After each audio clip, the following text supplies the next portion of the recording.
এয়া জীয়াজুলি নয়, শান্ত শান্ত এক নিৰবিচ্ছিন্ন গতিধাৰা।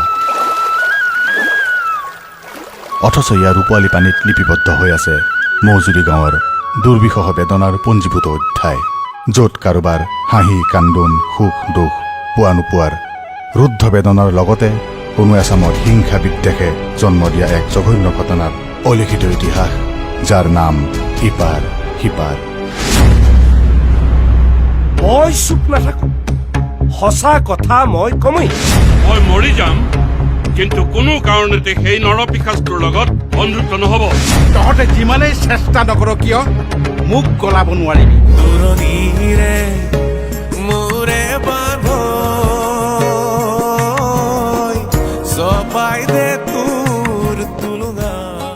তাৰ পাছতো মৌজুৰীৰ বুকুৰ পৰা হেৰাই যোৱা নাই কোমল প্ৰেমৰ সুকোমল আৱেশ।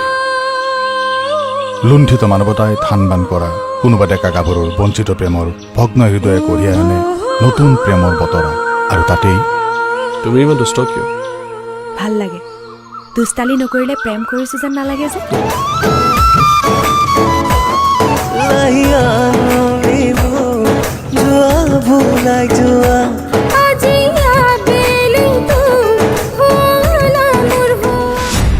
ভাই ইয়াক জীপা চম্ভালিবলৈ কওক, নহ'লে কিন্তু কথা বেয়া হৈ যাব।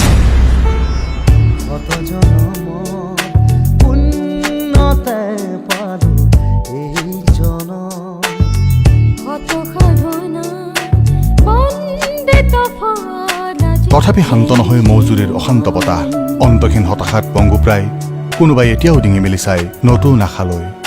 কেতিয়া একাত্ম হ'ব পাৰাপাৰহীন এই ইপাৰ সিপাৰ।